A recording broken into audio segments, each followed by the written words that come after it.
Begotten Son. Pansinin po nyo yung praise, the world. Inibig po ng Diyos ang sanlibutan. Sino mang tao, God is not respecter of men. Puti, itim, may pinag-aralan o wala, lahat po tayo ay inibig ng Diyos. Kanya meron po siyang hinihingi sa mga taong nilikha niya sa umagang ito. Lalong-lalo na sa mga taong hindi nakakilala sa Kanya. Sa John 3:16, meron po siyang hinihingi. What God requires of men, sa mga hindi ligtas, to believe in Him. Sa umagang ito, yan po ang hinihingi niya. Hindi po sapat yung head knowledge. Sa umagang ito, hindi sapat na kilala mo ang Diyos na siya yung lumikha ng langit at ang lupa. Lahat ng mga bagay na nakikita, hindi nakikita, that is not enough. Ang pananampalatayang ito ay merong dalawang sangka. Paniniwala at pagtitiwala sa ibinigay na pantubos ng ating mga kasalanan. Walang iba kundi ang ating Panginoong Hesus Kristo. Kanya sabi ng ating Panginoon, believe. Kanino tayo sasampalataya? Kanino tayo maniniwala? Sa ating Panginoong Hesus Kristo. Alam mo niyo, walang ibang pangalan na ibinigay sa silong ng langit na sukat po natin ikaligtas, kundi sa pangalang Hesus Kristo. In other words, ang Church of God po ay hindi nangangaral ng church membership. What we are preaching and sharing to the world is to believe in Christ. Tanggapin niya ang ating Panginoong Hesus Kristo bilang kanyang sariling tagapagligtas. Magkaroon siya ng new relationship with Him.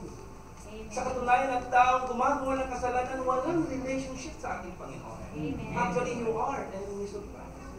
Though God does not consider you an enemy, you consider Christ as your enemy. Why? Kasi hindi ka nagpapasakop sa kanyang palatuntunan.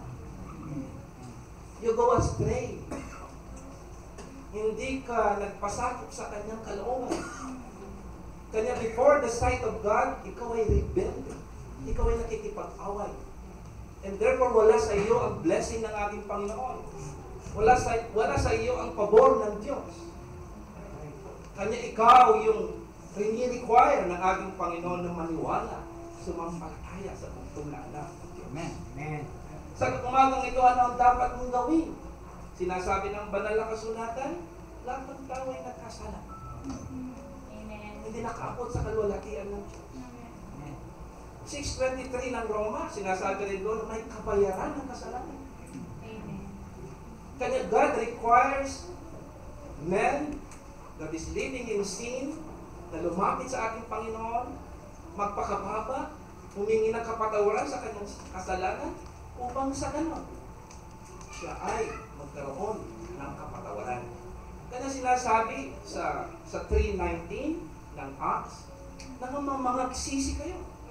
Itinuturo ang pagsisisi sa mga wala sa ating Panginoon. Yan ang kaya hinihingi, mga kapatid. Sa mga taong sa umagang ito ay wala pang relasyon sa Panginoon. Kung alam mo sa umagang ito na ikaw ay gumagawa ng kasalanan, alam mo yun. Ikaw at ang Diyos ang nakakaalam kung ikaw ay gumagawa ng kasalanan o hindi. Though you profess to be a Christian, and yet you are committing sin secretly. Therefore, you need Christ as your Savior. You need to repent of your sins. Alam po niyo, hindi natin may tatago ang ating tunay na kalagayan sa Diyos. Even though you rest in modest na pattern, if there is no inner transformation, changes in the heart, you need to repent of your sin. That is what God requires of you sa umagang ito, mga kapatid. The world, ang tao na nasa kasalanan, na may walay sa Diyos, yan po ang hinihingi ng ating Panginoon. Pag may hinihingi ang Diyos, it doesn't mean na kailangan niya ito. No. When God demands, it doesn't mean that God is in need. No. It is we that are in need. Tayo pong nangangailangan. Pag may hinihingi ang Diyos, hindi dahil sa siya'y nangangailangan, kundi tayo ang mga may pangangailangan, and therefore, kailangan po nating tugunan iyan. Amen. Sa umagang ito, yan po ang kailangan mong gawin. Ang lumapit sa altar ng panalangin. Dito, kanya merong altar ng panalangin upang lumuran. Lapitan ang ating Panginoon. Alam po niyo, kagandahan pagka nilapitan mo ang ating Panginoon. This is God's commandment sa mga tao na nasa kasalanan. Tayo po ay bibigyan niya ng bagong buhay. Amen. We need born again experience to experience salvation from sin.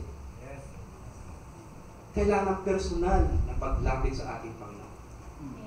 Hindi po nangangahulugan kapag ikaw ay tumanggap sa ating Panginoon, ang pamilya mo hindi mo sila kasama. Ikaw lang. Narinig natin kanina. Ang salvation is individual. Amen. Kailangan ng sarilinan na paglapit sa ating Panginoon Jesus Cristo. Kailangan mo siyang lapitan ngayong umaga. Kailangan mo maranasan ang pagbabago ng ating Panginoon Jesus Cristo. Kaya sa ating paglapit, kung tutuhanan po yan, alam ng Diyos ang iyong paglapit, ikaw at siya ang mag-uusap sa panalangin, iahayag mo ang iyong kasalanan, pagsisisihan mo na merong bagbag na puso, na ang layunin mo ay huwag nang balikan pa ang kasalanan. Repentance is turning away from sin with a desire to be transformed. Kung wala yung desire to be transformed, marireform ka lang. Kung ikaw ay naninigarilyo ng isang pakete, tapos naging kalahati, you are not yet transformed. Na-reform ka lang. Paglapit mo sa ating Panginoon, total transformation. Yan ang gagawin mo ng born again experience. Amen. Ang kagandahan mo, we will not only be forgiven of our sins, babaguhin ang ating desire. Isasabay ang pagbabago ng Espiritu Santo so that you will not go back to sin anymore. And God will give you enough grace to be able to live a holy life. Yan po ang gagawin ng Espiritu Santo pag nilapitan natin ang ating Panginoon ngayong umaga. That is what God requires of you ngayong umaga. The world, tayo na nabubuhay dito na walang relationship sa ating Panginoon. With the newfound life, joy will come in. Amen. Unspeakable joy. Na hindi ko may bibigay ng salapi. Narinig natin ang magandang awitin kanina. Ako'y busog na busog, mga kapatid. Pity that man that who has the treasure but do not have the pearl of great price. Yan po ang kahabag-habag. Meron siya ng lahat, pero wala siya nung salvation. Siya po ang kaawa-awa. Ano ang mapapakinabangan ng tao makamtan man niya ang buong sanglibutan? Ang yaman ng sanglibutan, mapahamak naman ang kanyang kaluluwa. Useless. Pity that man. Ayaw mo ng Diyos na ikaw ay mapahamak ang nagbisahan. God, Christ is coming very soon. When He comes, Christ is no longer our Savior, but Judge. Alam po niyo, itong magandang pagkakataon, mga kapatid, upang lapitan po niya. Lapitan po niyo ang Panginoon Jesus Cristo bilang inyong sarili. Not tomorrow, not next anniversary, 25th anniversary of Katarungan. Hindi sa next convention sa Panikisan December. Hindi sa Sunday. Today is the day of salvation. Ang sabi ng Apostol San Pablo, today is the day of salvation. Ngayon po ang araw ng kaligtasan. Pag nadama mo ang pagkilos ng Espiritu Santo sa iyong puso, tugunan mo ang kanyang pananalig. What God requires of you, tugunan mo sa lalong madaling panahon. Ako'y nagpapasalamat. Binigyan niya ako ng pagkakataon upang pagkarinig ko ng kanyang mga salita. Binigyan niya ako ng kababahan upang lumapit. I will not be here, mga kapatid, sharing the gospel of Christ kung hindi niya ako binigyan ng pagkakataon ng maligtas. Amen. Ako'y nagpapasalamat sa Diyos. Amen. Saan na kaya ang aking buhay ni wala. Naniniwala ako wala ako sa Panginoon. Maaaring wala na rin ang aking buhay na hirap. Pero salamat binigyan niya ako ng chance na umabot pa ang ganitong edad ko. Ganun din po ang ibinibigay niya. God is giving us equal chance, equal opportunity for you to repent of your sin. Joy unspeakable ang ibibigay sa iyo ng ating Panginoon. Amen. Peace of mind. Kapayapaan na alam mo na when you die, even this very moment, kung alam mo ikaw ay nasa ating Panginoon, wala kang kabagabagan. Ang pinakamahalaga higit sa lahat is you have peace with God. Amen. Dati rebelde ka. Nang ikaw ay nagpakababa, sinurrender mo ang buhay mo, you are no longer a rebelde before Him. Actually, ang pagtutuloy niya, kaibigan. Hindi lang kaibigan, anak pa. Kaya naman meron tayong peace of mind na kahit na napakaraming suliranin sa buhay, napakaraming pagsubok, may mga kahirapan, meron kang peace of mind. Just like a bird na nandoon sa taas ng coconut tree, sa kabila ng napakalakas na bagyo, ay nandoon pa rin siya at umaawit. Manifestation or expression of what? Yung kanyang peace, ng kanyang kapayapaan, na hindi siya mababayaan. Actually, nasa biblical po yan. Amen. Na kahit na ang ibong maya, hindi hayaan ng Panginoon na mamatay lang ng gayon. How much more tayo? We are the masterpiece of God. Tayo ang obra maestra ng Diyos. Amen. Tayo ang kinamatayan ni Kristo. And that's the reason why Christ died, because of His nature. Tayo po, tayo mga nilalang ng Diyos. Tayo ang kinamatayan ni Kristo.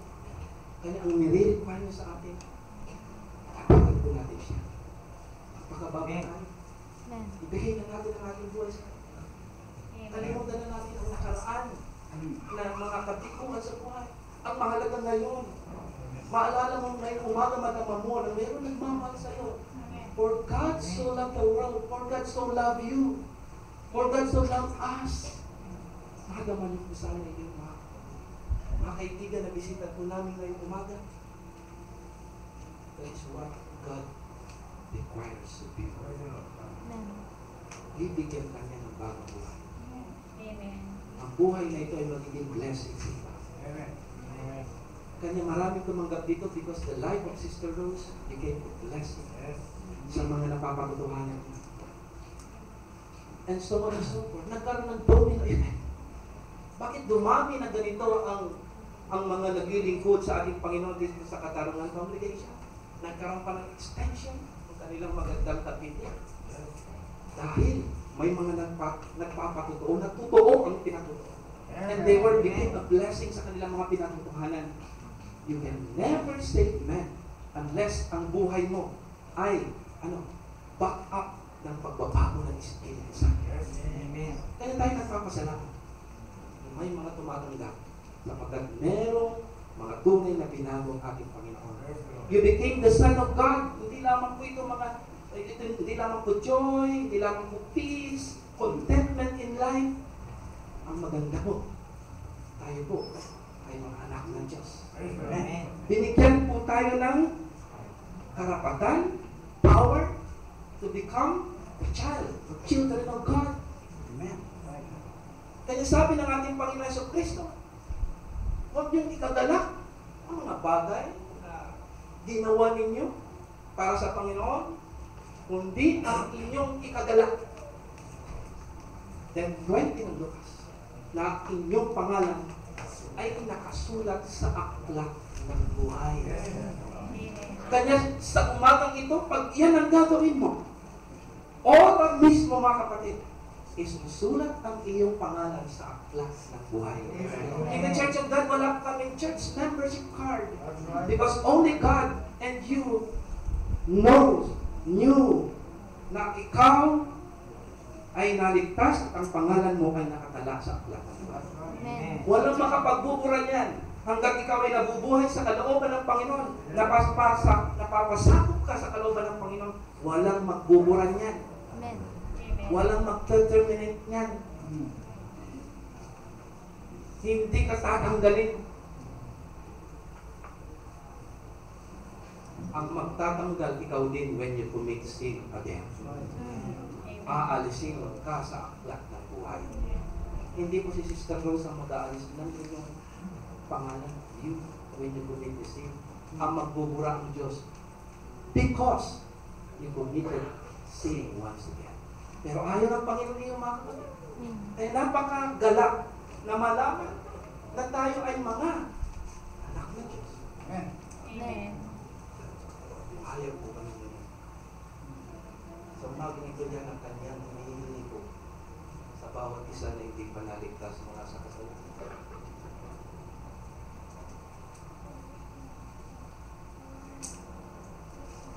At kung ikaw ay ligtas na mula sa kasalanan, ano ang hinihingi naman sa inyo? If you are justified or regenerated, ang hinihingi ng ating Panginoon sa mga naligtas mula sa kasalanan is to be sanctified. Yes. Amen. Naniniwala po tayo na merong second work of grace. Merong ikalawang gawain ang biyaya. It is not yet complete as far as salvation is concerned. Kung ikaw ay napatawad lang o nabago ang iyong buhay. Dala ng iyong paglapit, pagsisisi ng iyong mga kasalanan. Meron po tayong tinatawag na carnal nature. Tandaan po natin, when you are justified, napatawad, nabago ang iyong buhay, you are actually living a holy life. Yes. Meron ka na pong relasyon sa ating Panginoon, but that is not yet complete. Salvation only becomes complete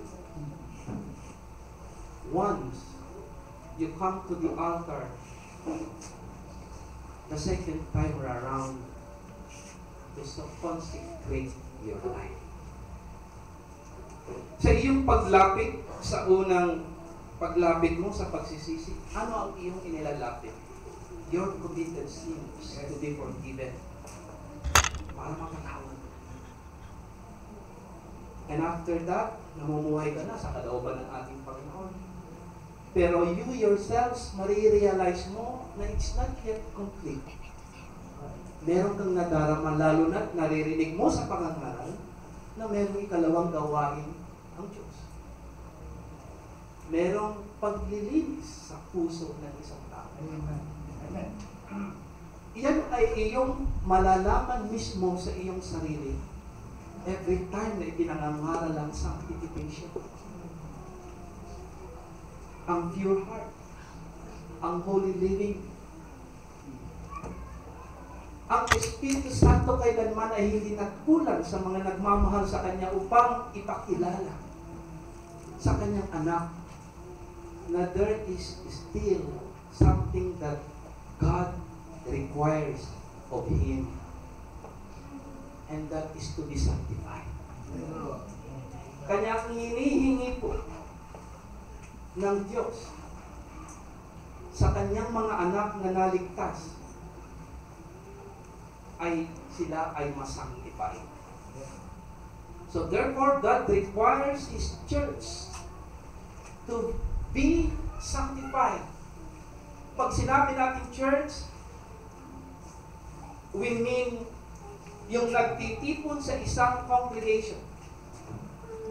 Kalipunan ng mga nangaligtas mula sa kasalanan. At ang isang congregation is composed of the saved and the fully saved. The justified and the sanctified. Kanya ang hinihingi ng ating Panginoon ngayon sa Kanyang iglesia, specifically for those who were justified, is to be sanctified. 5:48 ng Matthew, kayo may mga pakasakdal na gaya ng inyong Ama sa kalangitan na sakdal. Be ye therefore holy, as your Father in heaven is perfect.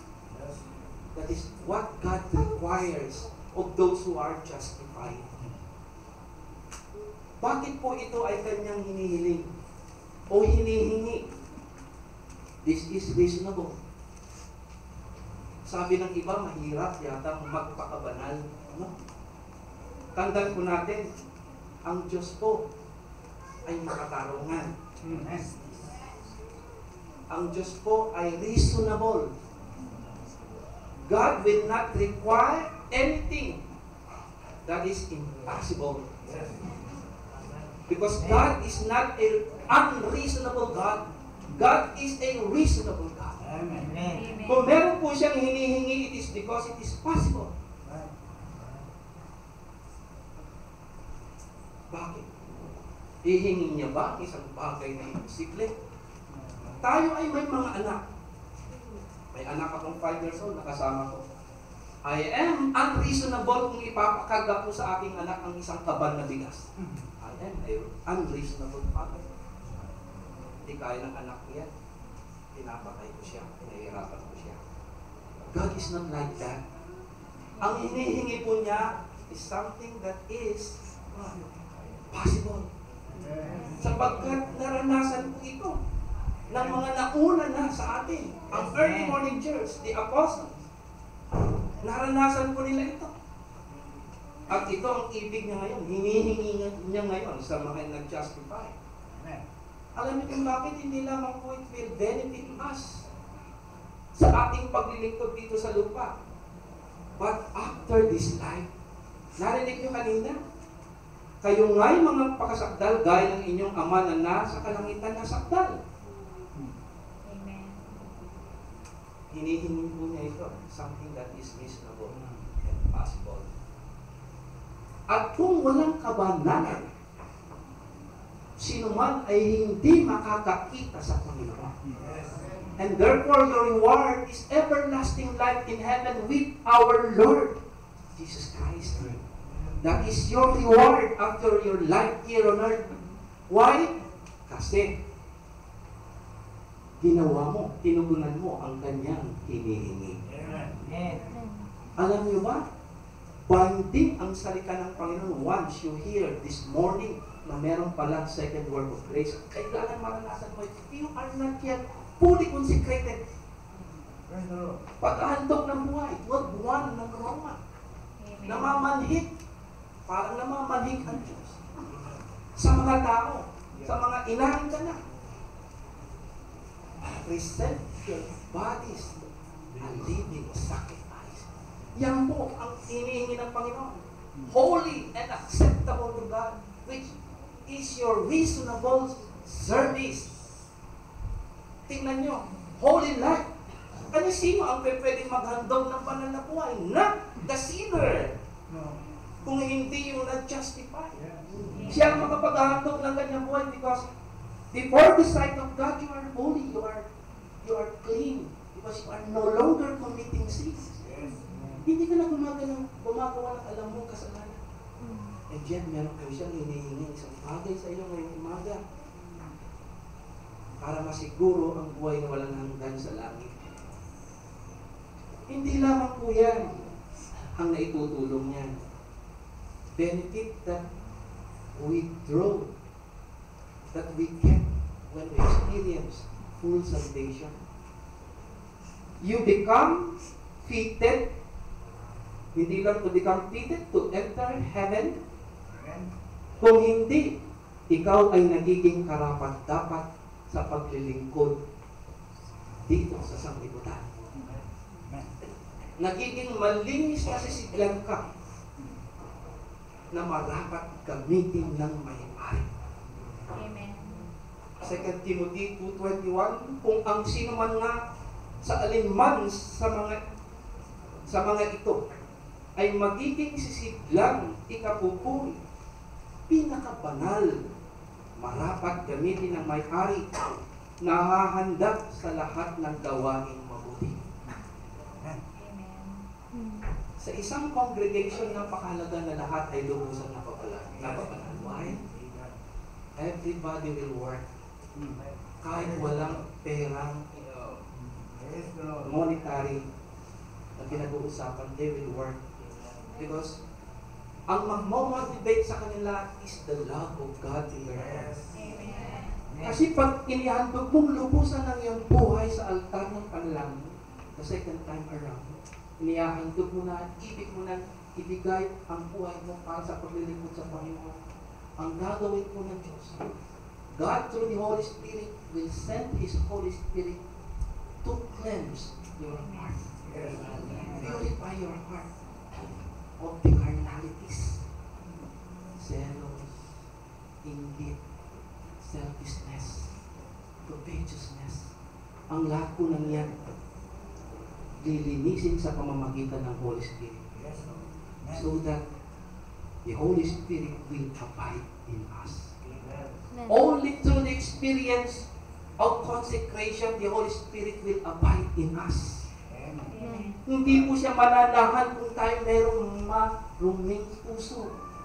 It will be a hindrance sa ating paglilingkod sa ating Panginoon. Ayaw po ng Panginoon na merong hindrance. Hindi makapagtitiis kasi ang sinumang lingkod ng Panginoon na nagmamahal pa ng kanyang sarili. It's not yet full-hearted ang paglilingkod ng inalingalap po lang. Pero kapag ginawa mo yan, the Holy Spirit will be sent to cleanse our heart. Mananahan po siya dyan, and you will have a pure heart. Magkakaroon ka ng sakdal na pag-ibig, na ano ba't mag-iibig mo ang Diyos ng buong puso, buong pag-iisip, buong kaluluwa at buong lakas. Siya na ang number one. Siya na ang nag-iisa. Wala na po siyang kaagaw. Yan po ang ibig ng Panginoon na gamitin sa kanyang paglilingkod. At tayo sa pagpasalamat in this congregation. Marami po ang nagandog ng kanyang buhay. Kanya mabilis ang paglagot ng gawain ng ating Panginoon. At hinahamon po tayo ng congregation o katarungan. Akala natin sila ang ating hinahamon. Tayo. Actually, I am blessed. At ako ay nahamon sa mainit na paglilingkod ng ating mga kapatid. If they have not experienced full salvation, they will not be here this morning, mga kapatid, upang magsama-sama, magtulong-tulong, upang alalahanin, pasalamatan ang ating Panginoon sa kanyang matagumpay na gawain for 24 years. God, so good to them. Pinagpapasalamat. Even kahit na batang maliit ay merong participation. Kung ang mga magulang ng mga yan ay hindi buligtas, wala pong magbibigay ng cards ng Sunday Station. Why? Kasi tinitignan lang yung pera. In the Church of God, we are not after money. We are not after green box.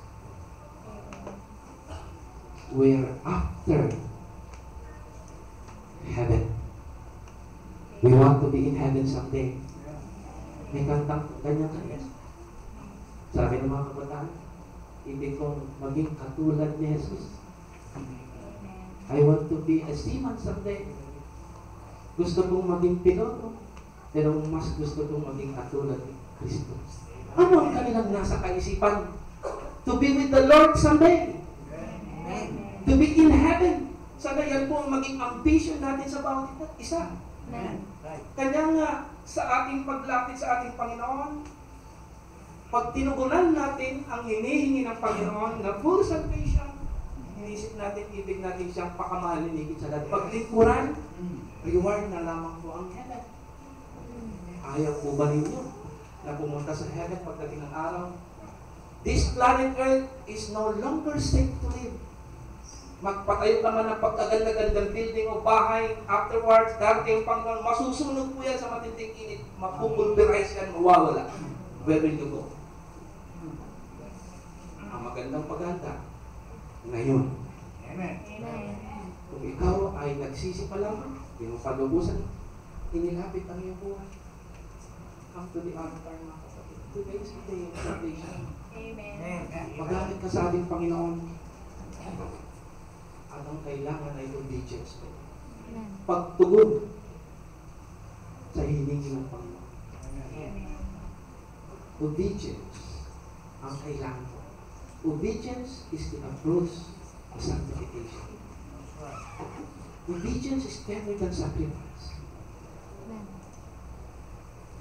Sa umagang ito, ang kailangan po is to obey God's requirement. Amen. God's demand. Amen.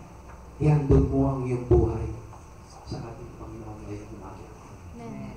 At alam po ba ninyo, sa sanctification, doon mo fully marirealize of your true gifts. Doon po ipinagkakaloob sa katunayan ang kaloob ng Espiritu Santo. Doon mo ay paglilingkod ang kaloob na yan. Kanya sana, sa lalong madaling panahon, lapitan niyo ang ating Panginoon. Lalong-lalo na sa mga katarungan congregation.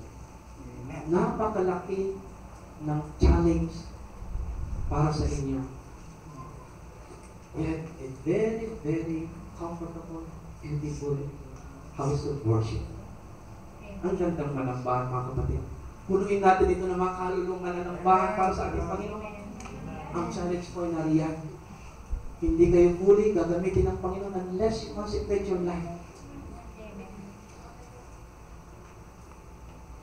And you will be a blessing to many. Yes. To the sanctified. Sabi natin ang church is composed of the saved and the fully saved. To the fully saved, what God requires of you. Huwag po tayong tumigil. Amen. Huwag tayong makontento of our present status, present state in our spiritual life. Sinasabi po sa Hebreo, go on unto perfection. 6:1 ng Hebreo, kaya tayo tumigil na ng pagsasalita ng mga unang simulain ng aral ni Kristo. At tayo mga patuloy sa kasanggalan. Yan po ang hinihingi ng ating Panginoon. Mga patuloy sa kasanggalan. Go on unto perfection. Sa katunayan, ito po ay karanasan ni Apostol San Pablo. Sa katunayan, ito po ay kanyang sulat.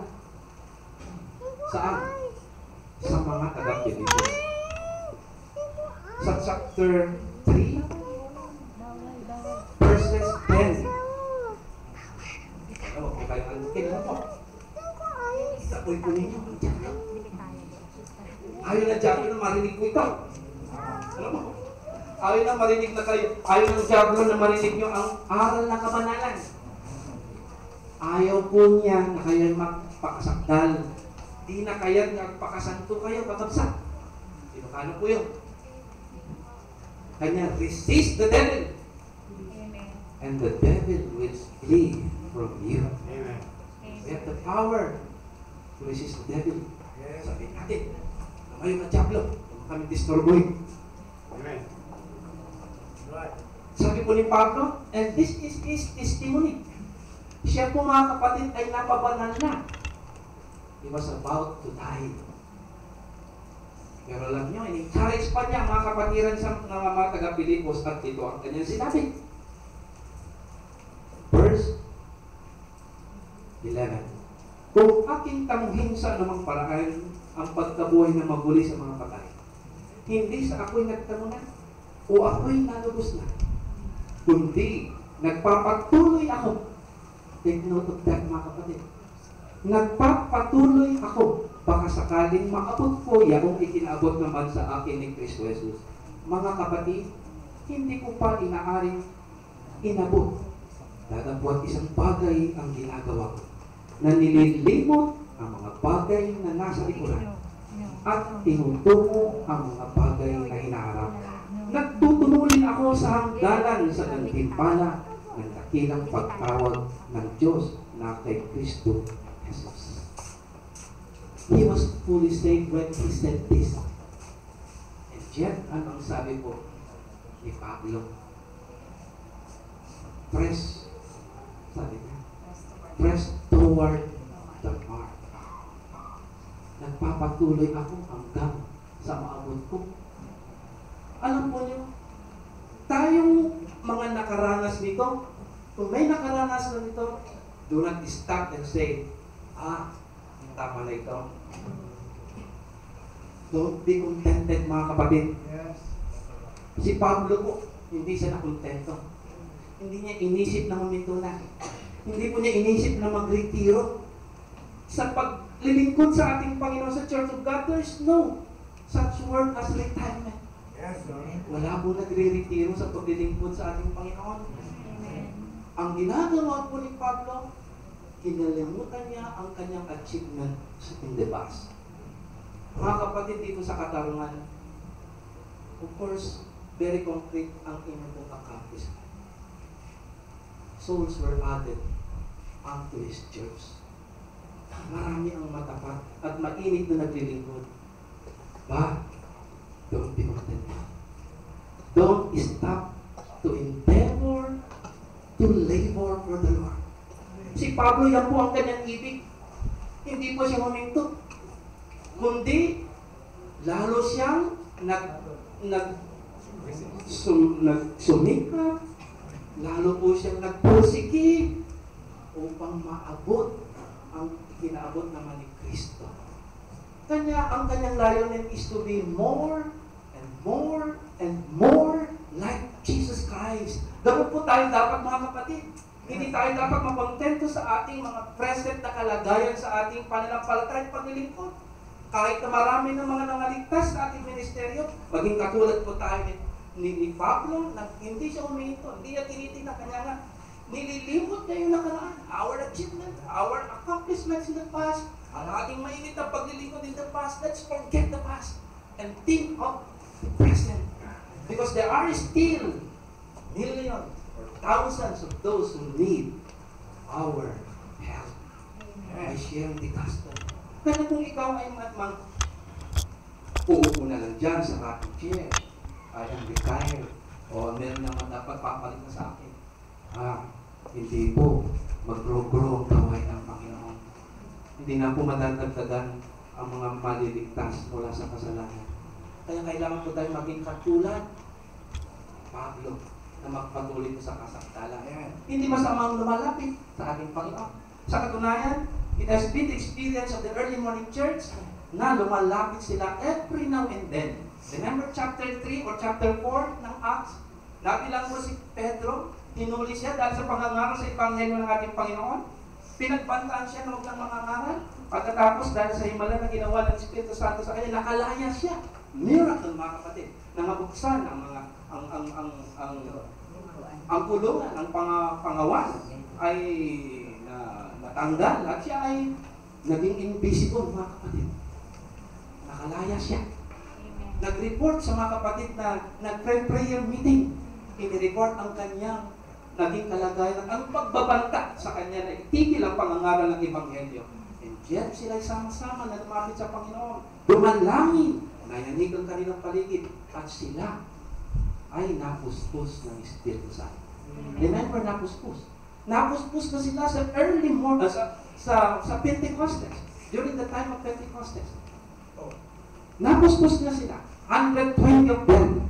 And yet, napuspos po silang muli. Why? Nakita nilang kanilang pangailangan. Laging nilalapit, laging lumalapit sa ating Panginoon. Humihingi ng biyaya. Humihingi ng lakas ng loob. Humihingi ng kapangyarihan para sila ay lalong magamit ng Panginoon. Remember, ang paglilingkod, it's not, hindi tayo nakadepende sa ating sariling kakayahan. Hindi sa ating wisdom, hindi sa ating qualification, no. Sa ating dependence sa Diyos. Ganyan po si Pablo, hindi niya tinignan ang nakaraan. Nilimot po niya actually ang nakaraan at tinungo niya ang hinaharap. Sa ating mga kapatid, yan ang ating kailangan. That is what God requires of us. Amen. go on unto perfection. Kalimutan natin yung nakaraan. Lapit tayo sa ating Panginoon. Humingi tayo ng ibang lakas. Because there is what? A big challenge that is ahead of us. Mga katarungan, mga kapatid sa katarungan, you have a big challenge ahead of you. Amen. The devil wants you to divide. Pero kung kayo ay mainit sa Panginoon, laging humingi ng saklol, dumadalangin, humingi ng tulong, hindi po makakapanaig ang Hades. Amen. Amen. There is no room para makagawa ang champion. Ang church composed of the saved and the unsaved and a pastor. What is required? What God, the Lord requires of a pastor? Feed the church. Pakain ang iglesia. Amen. Tayo nagpapasalamat sa Church of God. Meron po tayong mga godly pastor Amen. na hindi po tumitingin sa pera, Amen. kundi tumitingin sa mga kaluluwa na maliligtas. Kanya ang mga pastor, parang sila ang mananagot sa mga church member. Kanya laging nagpapastig po yan. Lagi po silang dumadalangin, laging nag-aaral, nag-meditate kung ano ang ipapangaral, i-preach para sa pagpupulong ng umaga ng linggo at gabi, ganun din during your prayer meeting and Bible study. Amen. Ginagawa po ng godly pastor po yan. And what God requires of the pastor, be faithful in dispensing your gift of pastoring. Masalamat po tayo dito sa katarungan. If you're a godly pastor, be thankful. Ang challenge sa pastor ngayon is to love the church. Love the church members. Pagtiisan po sila. Ipanalangin sila. Very, very, sabi nga, gigantic po ang gawain po. Napaka-serious po ang gawain ng pastor. It's not an easy task. Amen. Kaya kailangan po laging lumalapit sa ating Panginoon. Ang mga great revivalists, yun po ang kanilang puhunan. Ang laging lumalapit sa ating Panginoon. Sa katunayan, yan po ang karanasan ng mga matatapat sa Panginoon. Ang mga aklat ay binabasa natin. F.G. Smith, Dwight L. Moody, John Wesley, matatapat na lingkod ng Panginoon. 24/7 ang kanilang paglilingkod. Ibig po sabihin, 24 hours a day, 7 days going. When God needs you, may sakit ka man, pupunta ka, pusang ka tinawag ng Panginoon. For the sake of the soul. Yan po ang gawain ng pastor. Hindi po niya kakayanin kung wala sa kanyang Panginoon. At tayo nagpapasalamat, may tinawag ng pagpapastor. Kaloob po yan. At ano naman ang nire-require sa mga church member? Bilang pangulit. Tatay na po kayo. Tayo. Ano po ang nire-require sa mga church member? Alalahanin po natin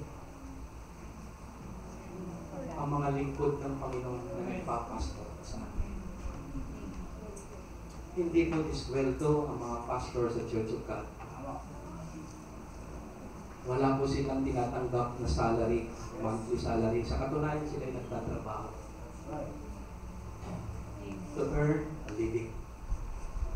Nag-abroad nga ang iba para may gusto na gawain. At napakahirap po mag-abroad. Ating kanina. Iiwanan mo ang iyong pamilya sa isang tanging layunin, makatulong sa gawain. Napakagandang ambisyon kung yan ang nasa ating mga puso at mga kapatid. Kanya naman, ano ang hinihingi ko ng banal na kasulatan? para sa lahat ng mga church member, ating alalahanin ang mga nagpapagal sa atin. Dito nga sa chapter 5, 12, 13 ng 1 Thessalonians, dadapwat, ipinamamanhig namin sa inyo na inyong kilalanin ang nagpapagal sa inyo at nangamumuno sa inyo sa Panginoon at nagpapaalala sa inyo na inyong lubos na pakamahalin sila sa pag-ibig dahil sa kanilang mga gawa. Magkaroon kayo ng kapayapaan. Amen. Amen. Napakaganda mga kapatid kung ganito ang environment sa isang congregation. There is harmony. Right. Kung ang pastor, ginagawa niya ng mabuti at may katapatan ng kanyang gawain, na walang anumang hinihintay na material na kabayaran, kundi kagalakan ang makita na ang mga kapatid ay mainit sa paglilingkod at pananampalataya at pagsunod sa kalooban ng Panginoon, alalahanin natin sila. Pakamahalin natin sila. Encourage din po natin sila. Akala ba ninyo sila ay mga superman, superwoman? No. Katulad din natin silang may mga damdamin. Kung tayo ay nakakarinig ng mga encouragement, hamon mula sa kanila, ganun din po sila. They need our encouragement. Amen. Pagka ganun po, ang environment sa isang congregation, ang ganda po, healthy ang environment. Walang nagkakagatan, walang nagmamarunong-marunungan. Kahit na ang pastor ay walang pinag-aralan, kung alam natin siya tinawag ng ating Panginoon, let us support Him, let us support her. Kailangan po niya ang tulong natin. Yes. That is what the Lord requires of you. Tayo na mga church member, mga hamulan tayo, mga palakasan tayo. Tulungan natin at italangin kung kinakailangan. Tulungan natin, tulungan natin.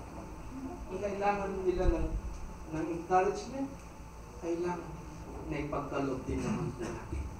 Mahalin po natin ang mga naglilingkod sa atin. Amen. Mga kapatid, sa umagang ito, yan po ang mensahe ng ating Panginoon. Amen. Napakaganda ng ating tema. Kung ang bawat isa ay tutugon sa hinihingi ng ating Panginoon. At the end of the day, makikita po natin na ang gawain ng Panginoon ay lumalago, matibay, malakas. Sapagkat masunurin tayo sa kalooban ng Panginoon. And ultimately, God is glorified. Ang Diyos po ay nanuluwalhati kung ang bawat miyembro sa Iglesia ng Diyos ay sinusunod ang anumang liwanag na ipinapaabot sa atin ng Diyos. God is a reasonable God. Hindi po niya hihingin ang isang bagay na imposibleng matamamon this present time. Posible po yan, mga kapatid. Kanya sa umagang ito, kung kayo po ay mayroong pangangailangan, ang altar ng panalangin ay bukas. Ang Diyos po ay God is waiting for you. Nalapitan po niyo siya. Amen. Ano man ang inyong pangangailangan ngayong umaga. God bless us all.